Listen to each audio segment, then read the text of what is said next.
सुनिए जी। हाँ भाग्यवान, बोलो। हम अपनी पारों को इस पापी दुनिया से कैसे बचाएं? कहीं कहीं हमारी पारों की सच्चाई दुनिया वालों को पता चल गई तो कहीं उसकी जिंदगी खराब ना हो जाए। इसमें हमारे पारों की क्या गलती है? हाँ भाग्यवान, मैं भी यही सोच सोच कर मरा जा रहा हूँ। विधाता ने इतनी खूबसूरत बेटी तो दे दी हमें, पर विधाता ने इस बच्ची के साथ अन्याय कर दिया। अब हमारी बच्ची कैसे रहेगी इस पापी समाज में? पारो धन्नो और मल्लू की मछली बेटी थी, जो दिखने में काफी खूबसूरत थी। पर मल्लू और धन्नो उसे समाज से बचा कर रखना चाहते थे। पर उन दोनों की ये हरकतें गांव वालों को कुछ समझ नहीं आ रही थी कि आखिर वो दोनों अपनी इस बच्ची को ऐसे छुपाकर क्यों रखना चाहते हैं। पारो की माँ धन्नो उस बच्ची को किसी को भी छूने नहीं देती थी। कोई अगर उसकी बच्ची को खिलाने लगता तो वो उसे झट से पकड़कर अंदर कर लेती थी। क्या चीची, आप तो अपनी बेटी को ऐसे छुपाती हो जैसे आपकी बेटी कोई कोहिनूर हीरा हो। अरे नहीं नहीं, ऐसी कोई बात नहीं। तो फिर जब भी हम पारो को खिलाने ले जाते हैं, आप ऐसे झपट लेती हो जैसे हम आपकी बेटी को चुरा कर ले जा रहे हो। अरे अरे दीदी, ऐसी कोई बात नहीं है। ऐसे कैसे? आप बाकी के बच्चों को तो ऐसे नहीं छुपाती, फिर पारो को क्यों? समय बीतता है और पारो बड़ी होने लगती है, पर धनु अभी भी अपनी बच्ची को लोगों से बचा कर रखना चाहती थी। लेकिन कब तक उसे बचा कर रखती?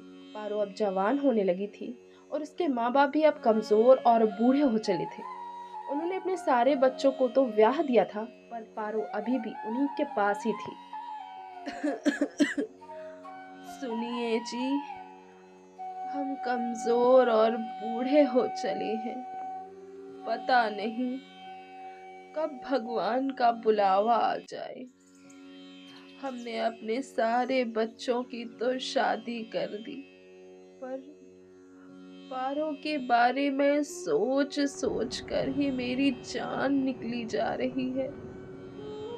हाँ भाग्यवान, हम कर भी क्या सकते हैं? क्यों ना क्यों ना हम पारों की शादी करा दें? पागल हो गई हो क्या भाग्यवान?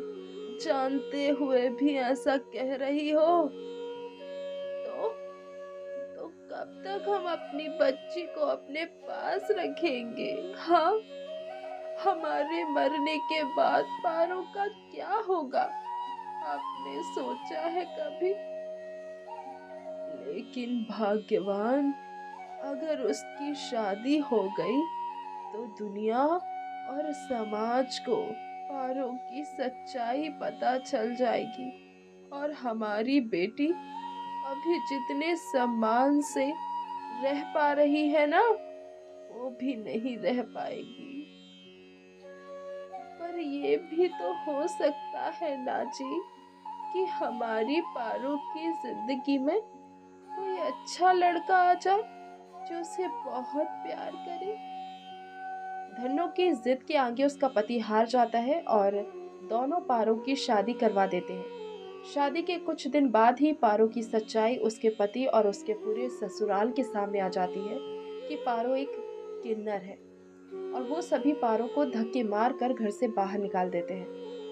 बेचारी पारो रोते बिलखते हुए अपने माँ बाप के घर आ जाती है और अपने माँ बाप को सारी बातें बताती है। पारो की सच्चाई अब सब जान चुके थे। दुनिया, समाज और उसके सभी रिश्तेदार सारे पारो की माँ और बाप को ही बहुत बुरा भला कहने लगते हैं। समाज इन सभी को बहुत ताने देता है। पारो के माँ बाप हार मान चुके थे, पर पारो की लड़ाई तो अभी शुरू हुई थी।